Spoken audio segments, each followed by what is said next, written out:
Hello दोस्तों, आज हम आपके साथ शेयर कर रहे हैं मूंग दाल मसाला मठरी की रेसिपी। वैसे तो आपने आटा मैदा की मठरी बहुत बार बनाई होंगी। एक बार आप ये मूंग दाल की मठरी बना करके देखिएगा, इतनी ज़्यादा टेस्टी लगती हैं खाने में कि एक बार खाने के बाद ना आप इन्हें बार बार बनाना चाहेंगे। तो देर किस बात की, चलिए देख लेते हैं कि इन्हें बनाना कैसे है। तो सबसे पहले हमें ना मूंग दाल को 2 से ढाई घंटा पहले अच्छे तरीके से धुल करके भिगो देना है, ताकि दाल अच्छे तरीके से फूल जाए। तो ये देखिए, यहाँ पर हमारी जो मूंग दाल है ना बढ़िया से फूल चुकी है। तो अब हम क्या करते हैं, इसका सारा पानी निकाल देते हैं और इसे ग्राइंडर जार में डाल करके बारीक पीस लेते हैं। तो हमारा मूंग दाल का पेस्ट इस तरीके का बन करके तैयार हो जाएगा। इसको पीसने के लिए ज़्यादा पानी का इस्तेमाल नहीं कीजिए। और अब चलिए इसे हम अलग बाउल में ट्रांसफ़र कर देते हैं और इसके साथ ही इसमें ऐड करते हैं आधा चम्मच के करीब अजवाइन और टेस्ट के अकॉर्डिंग नमक डाल देते हैं। तो अभी यहाँ पर ज़्यादा मसाले नहीं डालिए। अब एक चुटकी के करीब हम इसमें हींग डाल देते हैं और इसके साथ ही ऐड करेंगे 1 बड़ा चम्मच रिफाइंड तेल। और इसके साथ ही यहाँ पर सारी चीज़ों को ना अच्छे से मिक्स कर लेते हैं। तो रिफाइंड तेल डालने से क्या होता है कि जो हमारी मठरी बनती है ना बिल्कुल खस्ता बनती हैं। तो ये देखिए, 2 से 3 मिनट तक लगातार चलाते हुए अच्छे से फेंट लीजिए, ताकि जो तेल है ना दाल के पेस्ट में अच्छे से मिक्स हो जाए। तो ये देखिए, यहाँ पर हमारा जो दाल का पेस्ट है ना बिल्कुल रेडी हो गया है। तो अब इसमें हम ऐड करेंगे मैदा। तो अगर आप चाहो तो इसमें नॉर्मल गेहूं का आटा भी ऐड कर सकते हो, लेकिन त्योहारों का सीजन है तो हर चीज़ बिल्कुल परफेक्ट बननी चाहिए। थोड़ा थोड़ा करके मैदा डालिए और मिक्स करते जाइए। तो हमें इसका डो तैयार कर ले, और डो तैयार करने के लिए अलग से बिल्कुल भी पानी का इस्तेमाल नहीं कीजिए।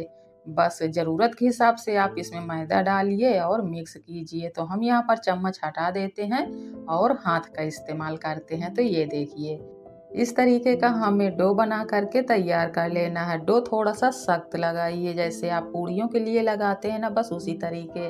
अब इसे हम ढक करके 10 मिनट का रेस्ट देते हैं, ताकि जो डो है अच्छे से सेट हो जाए। अब एक कटोरी लीजिए, इसमें 1 चम्मच मैदा डालिए और 2 चम्मच तेल डालिए और अब इसे अच्छे से मिक्स कर लीजिए। तो इस तरीके का मिक्सचर तैयार हो जाएगा। अभी इसे हम रख देते हैं साइड में। और इधर जो हमारा डो है ना, इसे रेस्ट करते हुए 8 से 10 मिनट हो चुके हैं। तो एक बार हल्के हाथों से मसलते हुए इसे थोड़ा सा और मुलायम कर लेते हैं। इसके बाद हम इसकी बड़ी बड़ी लोइयां काट करके तैयार कर लेते हैं। और अब एक लोई लीजिए और इसे सूखे आटे में लपेट करके ना बेल लीजिए। तो बहुत ज़्यादा मोटा नहीं रखिए, जैसे आप रोटी या चपाती बनाते हो ना, बस उसी तरीके से इसे भी बेल लेना है। और ये देखिए, यहाँ पर जो हमारी रोटी है रेडी हो गई है। अब हम क्या करते हैं, जो हमने तेल और मैदे का मिक्सचर तैयार किया था ना, उसे लीजिए और पूरी रोटी के ऊपर अच्छे से अप्लाई कीजिए। इसके बाद हम इसी तरीके से दूसरी रोटी बेल करके इसके ऊपर रख देते हैं और इसे रखने के बाद हल्के हाथों से प्रेस करते हुए एक बार फिर से इसे बेल लीजिए। तो ये देखिए, यहाँ पर हमारी 2 लेयर वाली शीट बन करके तैयार हो गई है। और अब बारी आती है कटिंग की। तो उसके लिए इस्तेमाल कर रहे हैं इस तरीके के ढक्कन का। ढक्कन में तेल लगा करके ग्रीस कर लीजिए और इसके बाद इस तरीके से कटिंग कीजिए। तो जो फर्स्ट शेप है वो थोड़ा सा कम सही आएगी, लेकिन उसके बाद वाली जो शेप है वो बिल्कुल परफेक्ट आएगी। तो वैसे यहाँ पर मठरी की आप कोई भी शेप रख सकते हो जो आपको पसंद हो, लेकिन इस तरीके से कटिंग करने से क्या होता है कि इनकी जो शेप है ना वो देखने में काजू की तरीके लगती है। इसीलिए इन्हें काजू मठरी भी बोलते हैं। अब यहाँ पर हम क्या करते हैं, इसी तरीके से सारे मठरी को काट करके तैयार कर लेते हैं। और ये देखिए, मठरी को काटने के बाद ये जो एक्स्ट्रा आटा बचता है ना, या तो आप इसे दोबारा बेल लीजिए या फिर इसे ऐसे ही फ्राई कर लीजिए।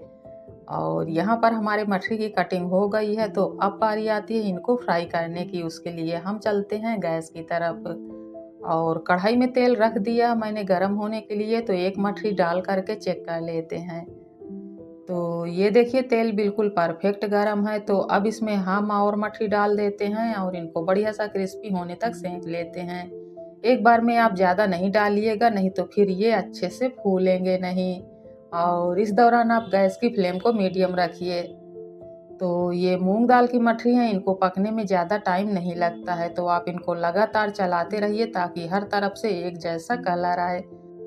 और ये देखिए यहाँ पर जो हमारी मठरी है ना पक करके तैयार हो गई हैं।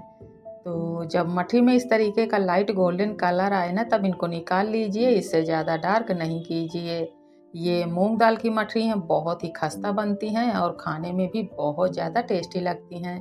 तो हम इन्हें निकाल लेते हैं और बाकी बचे हुए मठरी को भी इसी प्रोसेस से पका करके तैयार कर लेते हैं।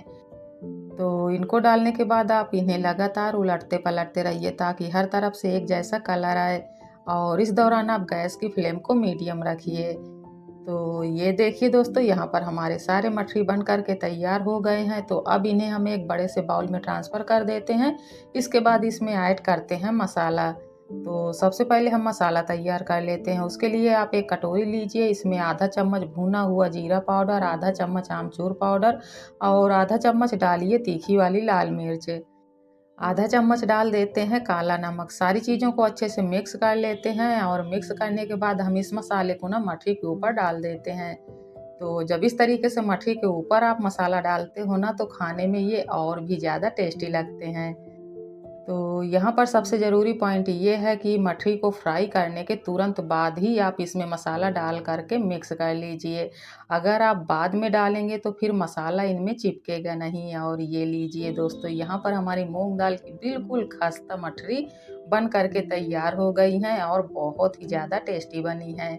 तो होली हो या दिवाली, आप इन्हें ज़रूर से बनाइए और एक बार आप ढेर सारी मठरी बना करके तैयार कर लीजिए और एयर टाइट डिब्बे में बंद करके आप इन्हें महीनों एंजॉय कर सकते हैं। ये खराब नहीं होते हैं, तो देर किस बात की, बनाइए और एंजॉय कीजिए। हम मिलते हैं आपसे फिर अगले वीडियो में, तब तक के लिए बाय।